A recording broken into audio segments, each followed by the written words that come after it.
Hey everyone, and welcome to Explore Your Dark Side. My name is Stephanie Bosch, and I help executives identify their performance risks and remove the mask before the mask becomes their true self. Today, I have a beautiful guest with me, and it's the most amazing Kim Parker. And Kim, before I say properly hello to you officially, I quickly give you an overview and introduction, who Kim is, what she does, and then we're going to dive right into a very exciting interview kind of chat. Does it work for you, Kim? Is that okay? Fantastic. Yeah, looking forward to it. Awesome. Looking forward to hearing what you have to say about me. Well, let's see. I'm going to read it so I don't make any mistakes. So Kim Parker is a leading intuitive coach, bringing professionals and executives home to love so that they can create what they truly want naturally and with ease. She does this through private coaching and group retreats for professionals and executives who are at a threshold. Kim supports people to be true to their heart's calling, to step out into their powerful and resourceful self, and to be and have everything they long for, knowing that it's all in them. That's really interesting. We're going to probably catch on to this just in a moment. She intends to bring love to the boardroom, another very interesting point, changing the face of business today so that everyone wins without compromising either well-being or profits. Her clients report a greater clarity, a fresh understanding of how they actually create their experiences and the results they get in their lives, the resources to embrace and to create change and increased happiness. Kim was a solicitor for over 20 years, so she understands the pressure on professionals and executives. She has been coaching since 2009 and been featured in national newspapers, online professionals, publications, BBC, and local radio. Kim, welcome. Thank you. It's good to see you, Stephanie. Good to be here with you today. Thanks for inviting me. Thank you so much for coming on today. And it's my pleasure. Yeah, I can't wait to get started. Well, we had a very brief chat before, and you actually introduced me into your secret world of intuitive coaching. Probably not so secret, but it was very secret to me. And I'm very, very curious to have this chat with you and to learn a bit more. So you help people to be true to their heart's true calling. And, yes. I mean, this is quite close to removing the mask, I think. So can you tell us a bit more how you do it and what is the benefit of it? Yes. So many of us don't listen to this part of ourselves, what I call the heart, when we are making decisions in our life. And often we do the things we think we ought to do, or that someone else recommends we do, or we might hesitate or have doubts about taking certain courses of action. And sometimes those things are good at the start, and then they turn out not to be so good for us, but we keep on doing them in the belief that, well, it was right then, therefore it must be right now. And get to a point, sometimes I find this with clients, that they get to a point where they wonder whether they are doing the right thing anymore, but they're too frightened to make a change. Mm-hmm. And often what happens is that there's a disconnect that's occurred between what's true for them in their heart and what they're actually doing out in the world. And that can cause ill health, it can cause unhappiness, it can cause dissatisfaction, or just a state of kind of like boredom or disinterestedness with life. So it's really important to be in tune with ourselves, our true nature and our true purpose, when we are wanting, if we are wanting to be fulfilled in what we do in our life. And, you know, for much of my life, I wasn't in that place. I wasn't that person. I've now learned a lot more about what is true for me. And now that's what I embody and I embrace, and that's what I teach other people to do for themselves. Awesome. So you say, well, you weren't in tune with yourself, so with your true nature, with your true calling. And I would assume that it's probably the thing for most of us, at least at a certain point of our lives. I can tell for me, it certainly was the thing.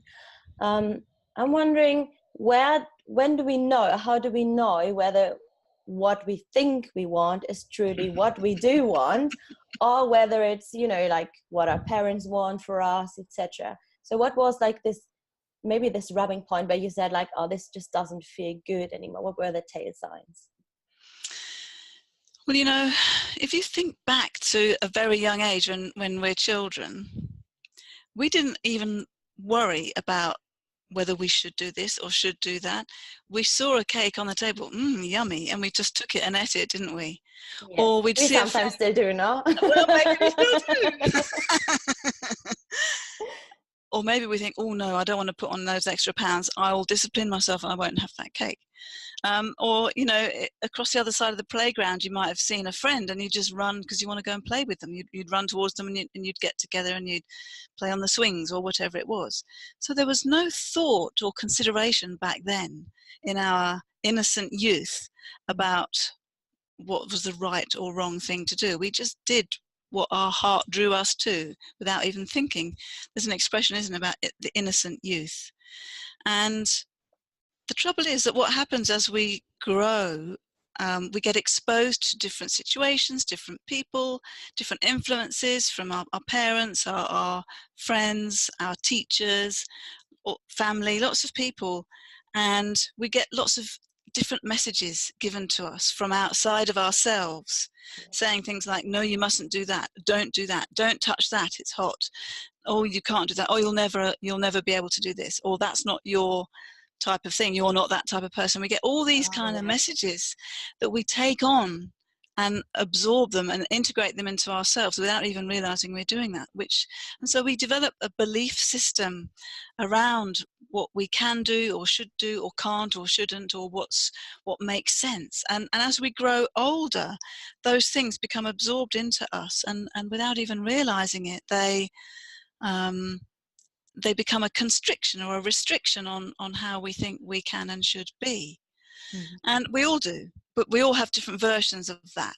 We have our own stories, our own versions of what that is. And they even sometimes depend on with whom we are together, right? So we have like different labels with like different groups of people, right? Different labels for different groups of people. Yeah, so for example, with like your mom thinks differently about you and puts another label onto you than your spouse would, or your best friend, right? Absolutely, and no wonder we get confused. Some of us. True. Exactly. And so we create a kind of persona, our personality, based on our response to the different inputs that we've had from different sources as very young children. So it actually starts when we're really, really young. Yeah.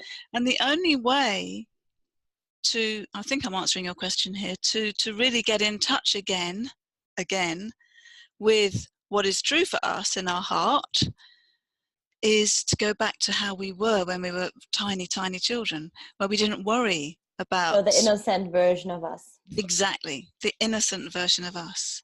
Yeah. And there are ways to do that, which are quite simple, which involve really, it's all in the mind actually, because our mind makes things up about who we are. And we develop this belief that we are a certain person, or we have to be a certain way. And when you can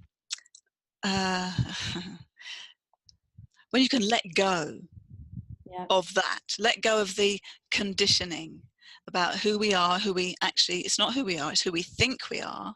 Yes. That's when you're able to reconnect with the truth of who we really are, because who we are is who we are, and it was who we are when we were one day old, just as it is now when we're X number of years old. We're still the same fundamentally inside, but what's happened as we've got older is we've added layers and layers and layers of what might be described as crap. Yes. And so we've formed this person that actually after a while many of us fail to recognize anymore. We lose touch with who we really are, because it's who we really are that informs us about what's going to make us happiest, most fulfilled, and what's true for us to be an expression of in the world. And if we can't express the truth of who we are, that's when we can get that dissonance occurring, and we start to feel a bit, or just as I described before, bored, out of control, unsafe,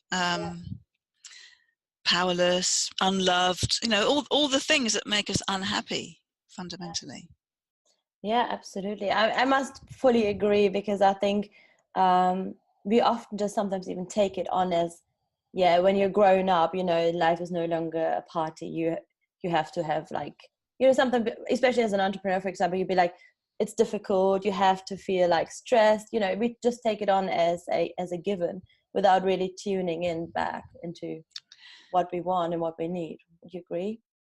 We do carry assumptions about how life is or how life needs to be in order for certain things to occur. And sometimes it's true, but very often it's not.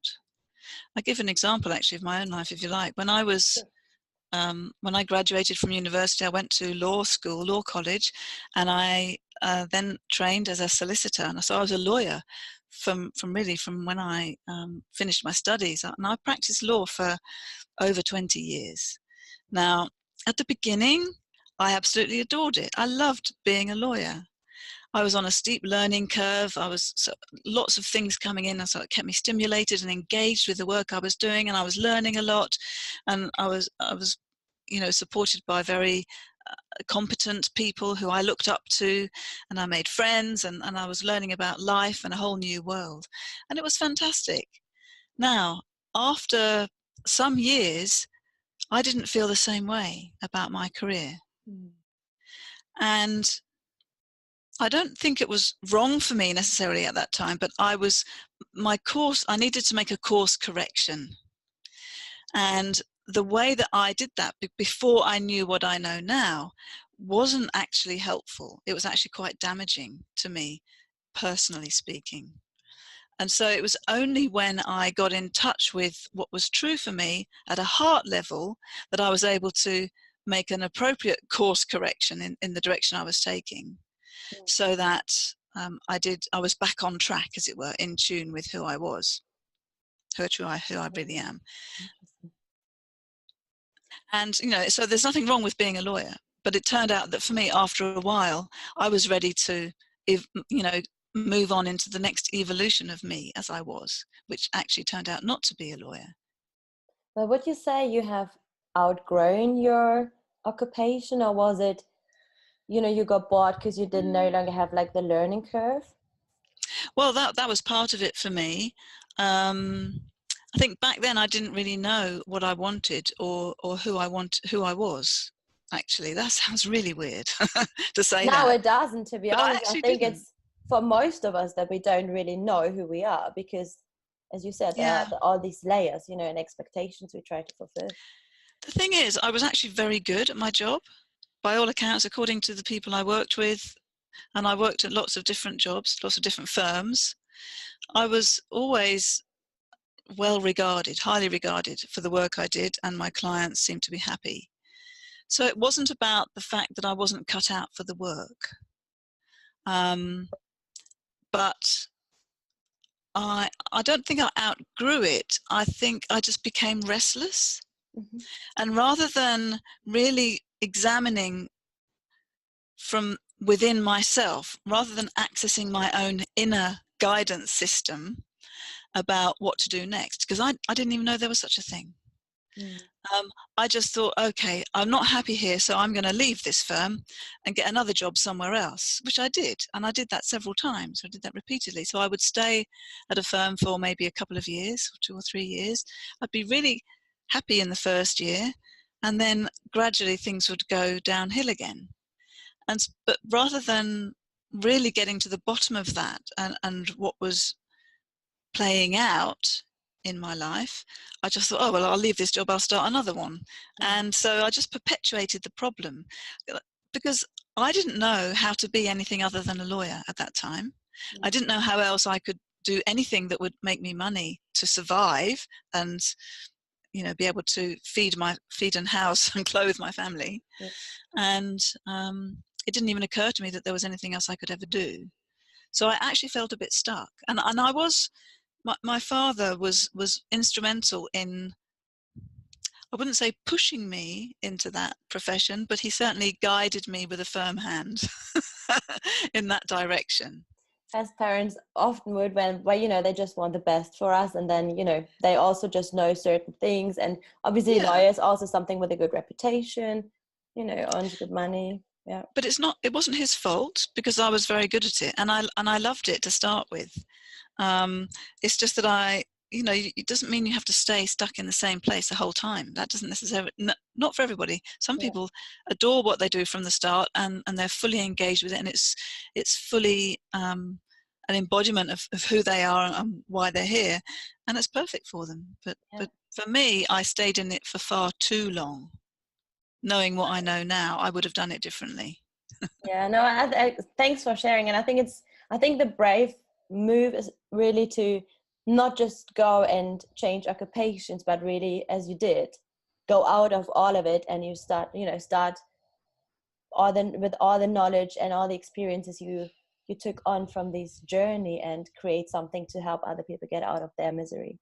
Because I think, I mean, I had a similar story. For me was 6 years banking, and then management consulting, then recruiting, then, you know, back to university. So I had also like this restless feeling, and I know this struggle is so real. So I think it's really brave not to only like do it, but also, as you do, share it with your clients and create something beautiful out of it, as you do now with your own coaching practice. Exactly, that's right. I remember a time as well, by way of a different example, I left a job that I had been doing, and I went traveling. I went traveling for a year with my backpack around Asia. And colleagues of mine said to me, oh, you're so lucky, or oh, I would love to do that. Oh, I wish I could do that. But they could, but they didn't. Yes. So it's just about the choices we make. And a lot of us think we don't have that freedom or that ability to make a different choice. True. So But I think it's also like the limitations we put on ourselves. Like, we have this, as you said yes, earlier, you know, we all live in like own reality. And I think it's also the stories we keep telling ourselves ongoing. It would be like, you know, I can't do it because I'm a mom, I have to raise my children. You were in a similar position. Maybe not when you traveled the world, but at least when you know, started off on your own. And I think 100% it's so agree. often done, right? But Yeah, it's so different if someone else does it, because somehow they must be blessed. Somehow yes, they, you know, they were quite lucky. I get that all the time with like, I mean, running a business is extremely hard, but I could only do it because I have a husband. And, you know, there's always like, yeah, you could because, and I think if you're an independent person, there's nothing worse than being not independent, and you don't want to, you know, hang in there and be like codependent from someone else. So this excuse doesn't actually work for me, or like mm, this reason why, right? And I think it's really difficult, like these excuses we put on ourselves, and like the fears we do cover, right? So I yeah. think I'm wondering, like, are the fears, I mean, obviously they come in different coats with like different jackets on, but would you say the fears that are holding us back are always the same? Or would you say they like vary quite big? No, I don't think they're always the same. I think, well, um, from one person to the next, they'll be different. But in terms of us as an individual, we tend to perpetuate the same patterns over and over again in our life. This is very common in relationships. It's easily detectable when it comes to relationships. All of us know somebody who always gets together with the same person, but they just look different and they have a different name. But they get involved in a dysfunctional relationship.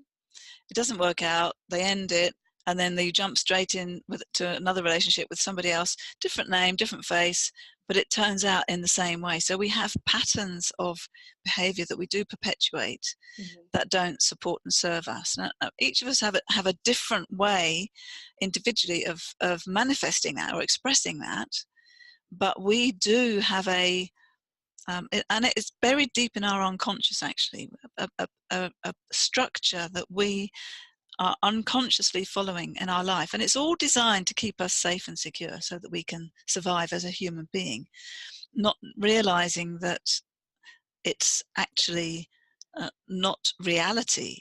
We're carrying these, it might be fears, and not everybody is fearful.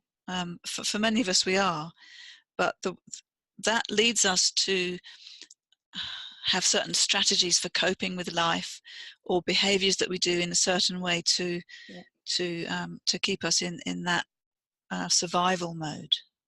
Absolutely. But would you then say that, like, the fear is to be uncertainty, being exposed, vulnerable, and that it just, I mean, I totally agree that not everyone has the same levels of like fear or like angst, so that it like just, you know, mirrors back in like different risks we are happy to take, that are, you know, that we have like just different comfort zones? Or how would you say it manifests in? We all have comfort zones. We all have a different size comfort zones as well, and it's a well-known, very commonly used expression, having a comfort zone. And because it's comfortable in that zone, most of us like to stay there because it's what we know.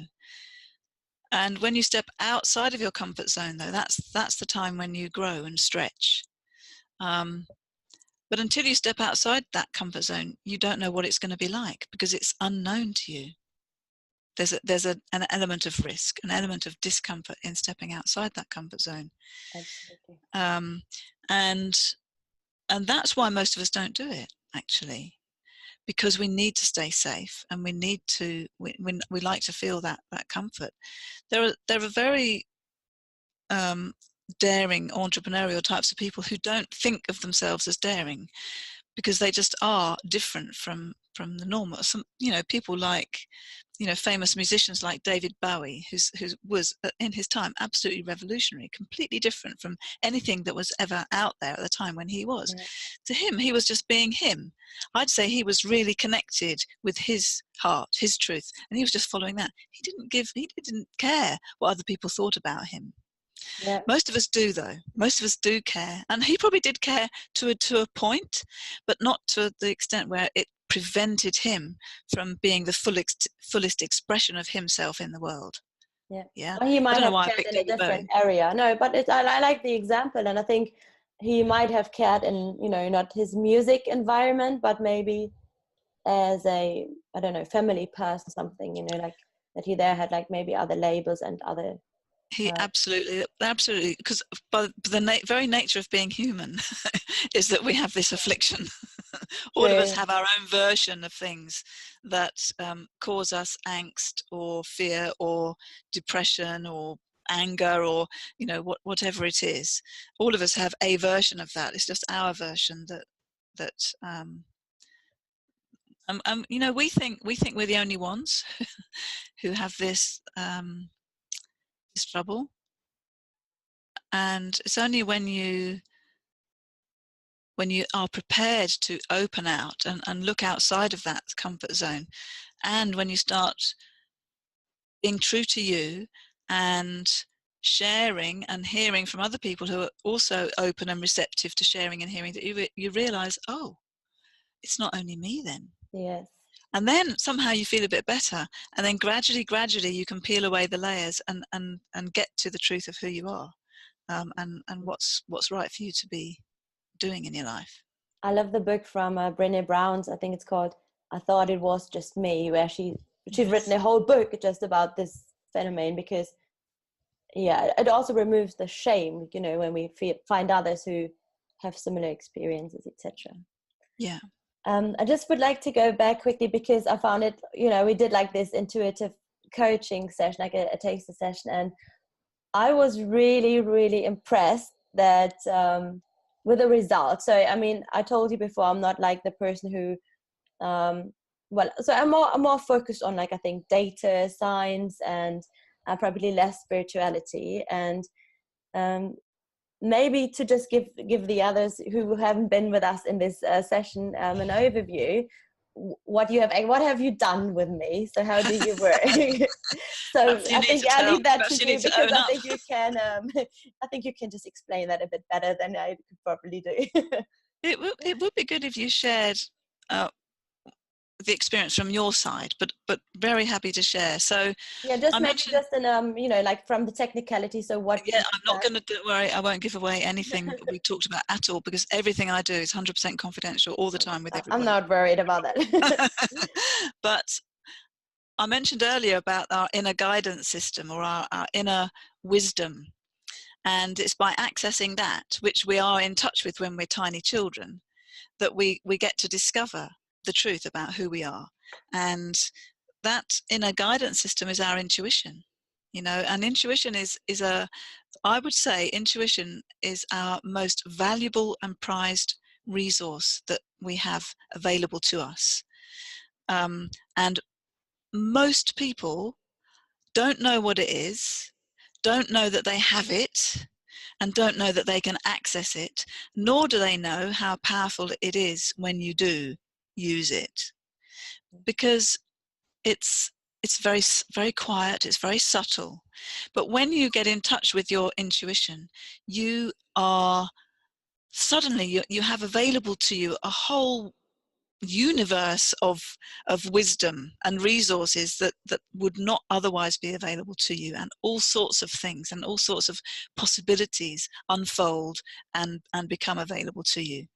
And what I did in our session, which I wanted to give you an experience of this, which is how I coach, I use intuition when I'm coaching my clients, and I teach my clients intuition, was that I accessed my intuition and I told you things about you that there's no way I would have known. No, and By it's maybe we should just add, this stuff is nowhere written down. It's no, like literally not public information, or not even like information to some of the closest people I know. So yes, yeah. so you couldn't have read it anywhere. I'd never met you. I still never met you in True. Yeah, person. yeah, We'd true. spoken once. I didn't read anything about you anyway, even if I wanted to. I could have done, but I didn't. But by accessing my intuition, I was able to tell you things about yourself that yeah, that I wouldn't have known had I used my logical, rational mind, had I tried to work it out. Intuition doesn't come from the neocortex part of our brain. It comes from somewhere. It's not. I don't even know if it comes from a part of our brain. I think this does make So it also like so abstract, because we don't really know, we can't describe it, right? So we don't, yeah, we can't just touch it and grab it. we can't touch it. You can't see it. Often you can't hear it. So it's a skill that's definitely worth learning, though, because most of us, and certainly as a lawyer, can you imagine me as a lawyer? But I hear the banker, I think, like, you know, they're Or a probably banker? quite similar. Yeah, exactly. And I spent all that time from my school days. I was very academic, very, you know, very bright, very successful academically, and then I went into this legal profession where I used my brain a lot, and I had to understand things. I had to grapple with concepts, and I had to draft documents and negotiate contracts and all sorts of things like that. I'm using my mind, my logical, rational mind, the whole time. And I didn't even know that there was another place where I could find resources, find information, find guidance, find wisdom.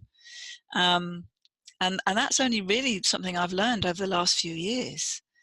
But it's completely changed my life. And when you're able to access this deep well of intuitive wisdom, then life will never be the same again. It hasn't been for me. My life has changed beyond compare since I was able But to where access. like the biggest like gold nuggets, what did it do for you? You know, obviously you don't have to go into like personal stuff, but like what was like the biggest like maybe feeling that changed? Like were you One of the more free or? Absolutely, absolutely, 100%. And you know, if I lived 100% from my intuition now, I probably wouldn't recognize myself even giving you this interview, because it's not something we can do 100% of the time, because we're always caught out by that other little voice that says, no, you shouldn't do that, you can't do that. Da, da, da. But one of the biggest differences I have noticed is that when I am in touch with my intuition and I I listen to it and I follow it without question, even though it doesn't make logical sense. Or I think, no, that can't be right. That can't possibly be the case, because I know that X, Y, and Z has to happen before I can have that or do that. So It's when trusting, no? Like well, it's trusting. trusting it and then following through. And when I do that, everything works out magically in a way that I would never, ever, ever in my wildest dreams have imagined was possible. It's effortless and the rewards are immense. It's just fantastic. And when I know I've got very specific examples of when I was aware of my intuition telling me things. I didn't listen. I thought, no, it has to be. And I ignored it. And I've incurred heavy financial losses as a result, and other bad stuff. So when you're in touch with your inner guidance system, your intuition, which is accessed actually by opening your heart and being available to that, then things become less of a struggle, less hard work, much more effortless and easy. Mm. That doesn't mean you just sit back and wait for the universe to deliver Bring everything it to on. you. Like, hey, I'm ready. It lands in your lap. No, there's still stuff you have to do, but it's it's much easier. But I think this is exactly the problem with, like, you know, this whole like law of attraction kind of like thinking, that people really do think they don't have to do anything anymore for it, and this is why they don't believe in it, right? But I mean, like, I didn't, you know, you know, I was the biggest skeptic probably in the world before before we did it. And yeah, I mean, it was The law of incredible. attraction has a place, and it is one of the natural laws, but in isolation, it's only part of the story. That's the problem, I think. Yeah. And like I think it's also like, if you don't put in any action and just, you know, sit there and wait, you don't have any like energy, any vibes, nothing. This is really fascinating, and I could really have a very interesting discussion with you if you wanted to about this, because We probably sometimes have to schedule for the in detail discussion next interview. another time, it's all about right action, true action, what's true in pursuit of your outcomes that you're going for. And sometimes you don't know what the right step is, and that is true not to take action at that immediate time. Some Yeah. of us think we have to take action if we're going to meet our goals. You know, the expression massive action, you know, take massive action and you'll get results. That isn't always the case. In fact, very often it's not the case. What's more important is true action. Yeah. Yeah. Sometimes true action is no action for a time, until it becomes obvious when you're in touch with your intuition what actually is the right action to take. It's a very Yes. subtle distinction, but massively important. No, I Most totally get it. people. And I mean, I'm aware that there's times where you know, you should not go for it and maybe just trust the timing. But I'm talking more about this inaction of like sitting on the sofa with like some potato chips and, you know, just wait for it to be like, bring it on. Yeah, So that's probably not the the best thing to do. that's not being a conscious creator in terms of, you know, your life and the experiences you want to have. No, for sure. What I found really interesting, and also like during our first conversation, I mean, you have like this solicitor background, and you have, you know, quite this, what, I don't want to say, well, I try I try to say it without being confronting, but it's more like this conforming career of like, you know, probably having a dress code, going to the office on a certain time, fulfilling expectations, don't breaking any like rules, not like obviously not breaking the rules in a like illegal kind of sense, or like not ethical, but you know, like especially laws pretty often like done by the book, right? And Yeah. that you have taken this whole leap and literally created a whole like 180-degree different kind of business. I think this is so impressive. So where did you take the bravery from to like do it? And I mean, probably you say now, yeah, it was my true calling and it was, you know, I got guided by intuition, but Mm. this is one thing to know what is right, but to actually do it, how did you do it? Yeah, you know, it wasn't easy. And at that, actually, when I stopped practicing as a lawyer, I didn't actually know everything I know now. Um, and it was a gradual process. It wasn't a giant leap from my comfort zone into my panic zone. It wasn't a giant leap at all. It was a gradual evolution, if I'm really honest. And even to this day, I'm still learning things about myself and discovering more things, and I'm putting more flesh on the bones and getting more texture in terms of detail about what it is I want and who I am. And I think the point is we're always evolving all of the time, or we always have the potential to do that.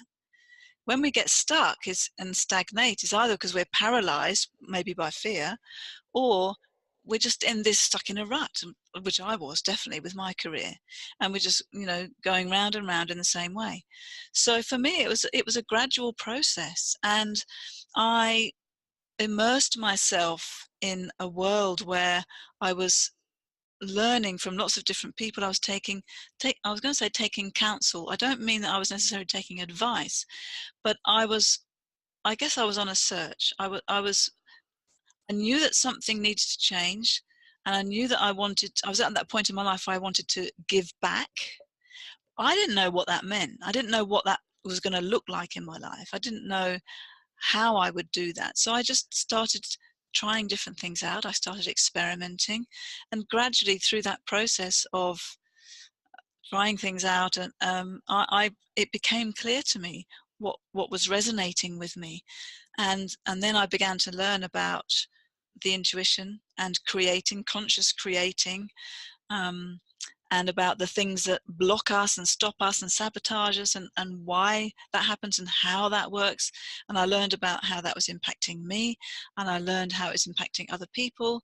And so it was a gradual process. It certainly wasn't a direct line straight to the top of the mountain. It was much more of a meander. It sounds more doable than Yeah. skyrocketing the thing. Yeah, and maybe that's true for some people to do that, but that's not how I did it. And maybe I could have done it more quickly had I known back then what I knew now, because that was 2009. That was 10 years ago. Well, that's part of the journey, no? And we said before, sometimes we have to Yes. trust the timing. Well, yes. I definitely wouldn't have taken as long had I known then what I know now. But it's not about the speed of the journey. Actually, I'm now on the right path. Did you I feel that with all my whole being and in my bones, and so it doesn't actually matter what went before. What matters now is my current goals. I don't actually like to call them goals, but all the things that I would love in my life, they're the things I'm now creating. Yeah, that is what I'm going for. That's what I'm creating, and it's happening. And the journey is actually part of it, to enjoy the journey. Yeah, the journey is part of it. It's not always enjoyable. I still have to do my tax return every now and again. You know what I mean? There are things that have to be done. But yeah, the journey is important too, because we've only got one shot in this lifetime at this life, haven't we? Absolutely. So I could wait. I could wait till I got there, in my 90s or age 100 or something. But then, what's happened to my life since then? Yeah. So, yeah, definitely the journey is as important to me as the goals or the targets that we're going for. You said that, that we are evolving kind of versions of ourselves, that we are like never fully there, like probably never like at the end point. But would you say it's still a good thing to figure out who you are and remove the mask, like on different parts, and maybe try on what suits you better and go back? Or would you advise people to just remove the mask and live true? I would say it's essential to do that. Absolutely. What you mean by removing the mask may be slightly different from what I mean by removing the mask, but the point is to really be in touch and get to uncover the truth of who we are, the truth of who we are. And it's from that place, when you know who you really are and what really drives you, and what your true gifts and talents are, that you can then create the next evolution and the next evolution of who you are. Because, I was a lawyer at one time, and it was great. I'm not a lawyer now because it turned out not to be great. That doesn't mean it was wrong at an earlier time in my life, if you know what I mean. Yes, it was great at that time, and then it was great time at that to move time. on. Yeah, exactly. Then I loved being a banker. I could never imagine go back. I loved it though. Yeah. Yeah, I loved being a lawyer for a time, and then I began not to love it, and now I can't see myself ever practicing law again. I don't want to do that because I have discovered something else, and that's always I'm always learning more about that, and maybe it's like a flower that's blossoming, you know, more petals open, and you see more detail, more texture, more color, more flavor. And It every just emerges. spring they grow, or like come back as Yeah, a bigger. Yes, absolutely. I yes, love that. I love exactly, that. I love the exactly. picture. Yes. I'm just looking at the time, but I think there is one last question I would like to ask you. I could keep chatting to you for the next couple of hours. Are we good for one more? Sure. You said like bringing love to the boardroom. I would love to Ah, yes. hear more about this. Yes. A different way of doing business. You know, the conventional way of doing business, which I was exposed to when I was in training as a lawyer, um, it love. You see, love. What is love? We normally immediately associate the word love with romantic love, don't we? And it's a bit of a dirty word in the context of business, I think. Yes, It's and not I some, think it's a scary word. People are it's a really scary scary word. to say that in Yeah. corporate. And I think, what place has love got in business? The point is, to me, love and the heart and intuition is actually essential to us all as beings. Something that we all need from when we're born, when we're tiny, is love. And love, really, in this context, is about being wholly connected to the truth of who we are as people, Mm. to really love ourselves enough to give ourselves the gift of the life that we love, to be the full expression of our gifts and talents in the world. Most of us actually don't do that. We're a shadow of our true selves. Yeah. Um, and also to honor and respect your true nature and your true purpose, and that of other people as well. Now, we're all different personalities. We often find there are tensions and conflicts in business and in other situations in life, of course. But this is because we've got the survival instinct butting up against each other. And having pretty often also the elbow kind of culture where you can't get any other, can't get to the next career ladder, like the step when you're Yes. not like getting the elbow out. Yeah. You see, my view is that we can all have it all. There's a place for everybody at the place that's true for them. And we actually don't And all want the same anyways, right? we don't want the same. No, and we all have different gifts and attributes and talents anyway. So that's in a world where we're all truly in touch with who we are and fully expressed as such, then and awareness. You see, it boils down to self-awareness. When you're fully aware, then actually, and when you're fully connected with who you are, then there's no place for conflict. And so I'm using the word love to mean all of that. Love that. And to, you see, it's like there's a part of us. I think there are different dimensions in terms of our own existence. There's our physical body, there's our mental body, there's our emotional body, there's our, you might call it, spiritual body. There's all sorts of levels and degrees of our existence in this plane.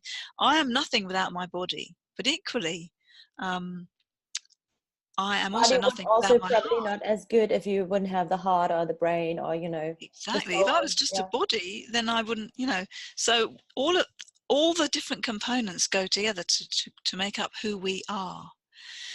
And when you're truly connected and guided by your inner wisdom and on purpose, then you have a whole new perspective on life. And one of my mentors has a business model that she calls true business, which I Mm. absolutely adore. And it's all about creating business from that place of connectedness, that place of love and compassion, and being inspired by um, the natural life force. Excuse me, I just need a drink. My throat's going. So it was me asking too many questions. I'm talking too much. When you're connected to that thing, and which is about this part of us that's bigger than ourselves and our true nature and nature, actually, then it makes for a whole different way of doing business. Hello, dog. Sorry, my dog was just like shaking his ears. There I he think is. your dog's perked up. He or she agreed that nature. So when we're in touch with our true nature and the bigger nature around us, then it makes for a whole new understanding, and it gives a win-win. Everybody benefits, and I'm a big fan of win-win rather than dog eat dog and lose and beating other people down so that you can climb to the top. Yeah. It doesn't have to be like that, and it shouldn't be. There are other ways.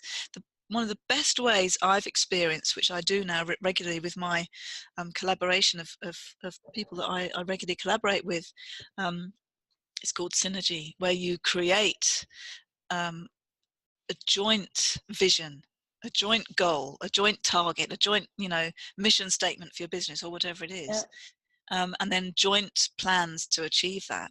And if you do that with synergy, rather than this is what I want and I'm not going to compromise, synergy is not actually about compromise at all, but everybody ends up getting what they want. It's just amazing. It's Teamwork fantastic. makes the dream work, no? Absolutely. But it's about nobody compromising on anything. Everybody getting what they want. That's a rare concept in many, I'd say most businesses today. Yeah, I think especially also depending on which, so I worked in sales most of my life as well, banking, but also like sales in a bank. And also in other areas, it's often, you have even, especially with like American companies, like competitions, who's the best salesperson, who rings the bell, who gets the incentive. So it's like forced competition to not work together, but rather like compete within the same company, obviously, which can sometimes, be quite painful for not only the customers, but also for people who are in this whole journey. It can be divisive. I'm not saying there's never a place for things like competitions, but at the end of the day, if everyone is going for the same end result, then there is no competition. As a business, for example, if you've all got, you've got a particular goal you're aiming for, and everyone's going for that together, then it's all about working together for that. It's not about, the personal agendas. What causes the problem is when our personal agendas come into play, because and that's why we think we have to protect ourselves. It's all part of the mask. Yes, absolutely. When you lower that mask and get in touch with what really matters, which is the calling of your truth and your heart, and everybody being satisfied in that respect, then that makes for a whole different experience of life and business. Absolutely. For sure. I think also, especially like having this whole version that is, or like the vision that is bigger than yourself, right? To serve a higher purpose. Yes, very much so. Oh my God, I loved, I loved, I could, as I said, I could talk to you for the next couple of hours. It was incredible and it was so interesting. If someone wants to follow you or read a bit more about what you do, or maybe wants to get in touch, what's the best way to contact you? My website is currently being updated, but the best thing to do would be to visit my website, or you could email me. The website would be kim@kim-parker.com, or you could email me. Kim also in the description below. Yeah, kim@kim-parker.com would be the best and easiest email to remember. Okay, awesome. Thank you so much for Thank you, Stephanie, being here and sharing with us all your wisdom and inspiration. And it was super interesting. And you had me already in our very first chat, obviously, at the at the very first minute. And I'm so pleased that you took the time, and so incredibly grateful that you were here and shared with us what you had to say. Thank you for having me. It's been a real pleasure getting to know you. Thank you so much. And I will talk to you very soon. Thank you. Absolutely. Thanks, Take Stephanie. care. Bye bye. Bye.